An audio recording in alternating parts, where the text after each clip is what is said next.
Estamos de volta com troca de passes. Estou aqui com o Carlos Eduardo Mansur e com o Caio Ribeiro. Vou mostrar os gols do primeiro jogo do dia, né? A virada do Inter para cima do Juventude, virada com gols de zagueiro. 3 de bola parada. Na verdade, assim, se você olha o jogo jogado com bola rolando, não aconteceu tanta coisa no jogo. O Juventude faz esse gol muito cedo, o gol do Batalha, com o Inter muito desatento numa bola lançada longa. Aí o Inter começa a ter aos poucos, isso é um lance que é uma reclamação de pênalti, mas é marcado antes do toque de mão do Ener Valencia. Que fica bem claro aí, né? Exatamente. O Inter começa um pouco a controlar a bola ao seu estilo, tentar jogar no campo de ataque, mas acontece pouca coisa em termos de criação de oportunidades. O que acontece é que o volume do Inter gera muitos escanteios. Quase todos eles muito mal defendidos pelo Juventude. Esse é o primeiro. E, aliás, todos brilhantemente cobrados pelo Alan Patrick, né? A qualidade de batida dele é uma coisa impressionante. E por aí o Inter decidiu o jogo. De batida, de movimentação, acho que ele é um meia que a gente tem que olhar com um pouco mais de carinho. Porque ele... Primeiro que é bonito ver o Alan Patrick jogar, né? Ele encontra espaços que só os grandes meios, os diferentes, encontram. E hoje a bola parada funcionou muito. Mas uma coisa me chamou muita atenção no jogo do Inter, que foi dominante, que mereceu a vitória, que apesar do susto no começo do jogo, construiu o placar por conta desse volume ofensivo e teve o mérito da bola parada ser decisiva. Tem uma coisa no futebol que eu gosto demais e que eu vejo cada vez menos, que é você jogar de primeira. E o Inter joga muito de primeiro. Pela qualidade dos seus meias, por ter um Vitão, que é um zagueiro com boa saída de bola. Então, assim, quando você... Por que se joga de primeiro? Primeiro, rapidez de raciocínio. Você está muito ligado no jogo.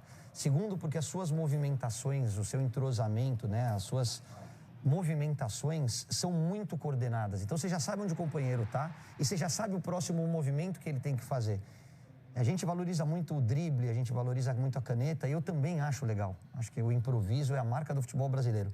Mas jogar de primeira, e o Inter faz isso muito bem, eu confesso que me encanta mais. Esse é o lance que preocupa. Desculpa, Caio. Imagina. A lesão do Borré. Senti, acho que o posterior. Tinha entrado no lugar do Valencia, fez o gol e acabou saindo machucado. Em compensação, ele deu lugar, quando ele saiu, ele deu lugar ao Gustavo Prado, que não jogava desde a ida da final do Gauchão, que também tinha sentido um problema. E o Roger estava num sistema de rodízio entre Borré e Valencia, né? Últimos jogos o Valencia tem começado, mas de fato nenhum. E sim, não dá para dizer que o Borré de qualquer forma ganha minutos em campo. Ele tem participado de... Agora, não dá para dizer que nenhum dos dois venha sendo talvez o jogador que o Roger sonha. Não é o melhor nível que nenhum deles já teve. E o Inter, aliás, como um todo, já jogou...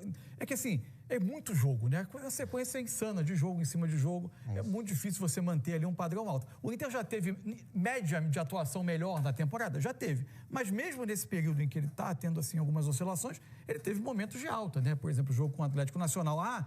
Talvez o jogo não fosse para 3-0. O 3-0 tem a ver com a expulsão do jogador do Atlético Nacional.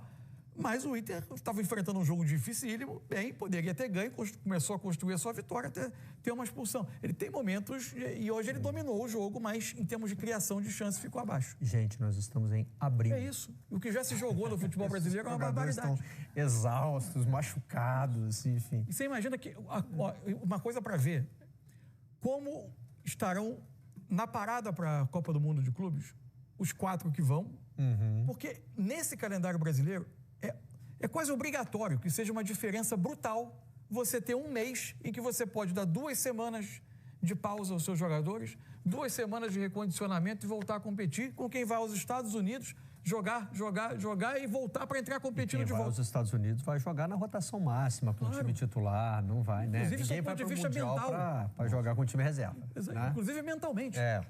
E aqueles que, como o Mansur falou, e conversando com alguns dirigentes, vai ser esse mesmo... A programação vai ser essa, é dar um período de descanso para depois voltar. Na primeira rodada que perder, vai ter um monte de gente falando assim, tá vendo, deu 15 dias de descanso. Para isso. Devia estar trabalhando. Para jogar. Não evoluiu. Olha, teve um pouquinho disso já com o Renato Gaúcho no Fluminense. Mas não viajou, ficou com o time uma semana, né? Parece assim, uma eternidade. Você sabe com quem teve isso? Qual foi a última vez que o Brasil teve uma pausa de um mês no meio da temporada? Sem ser Copa do Mundo? Não foi 2019, não foi? Foi. Copa América foi no Brasil, precisou parar. Jorge Jesus chega no Flamengo, tem a semana de descanso, semana de treino, amistoso, aí começa a jogar, tem a eliminação do Atlético Paranaense, tem o jogo contra o Goiás, que é muito bom, um jogo ganha de 6 no Maracanã, mas tem o Bahia fora, tem a ida do Emelec, já começou a ter um burburinho. Bom, vamos para outro empate agitado, né? Com alternâncias de placar aí. E o Mirassol está provando que vai ser um time difícil de bater nesse campeonato, hein? Porque ele vai para o jogo. Ele não entra em campo porque tem menos...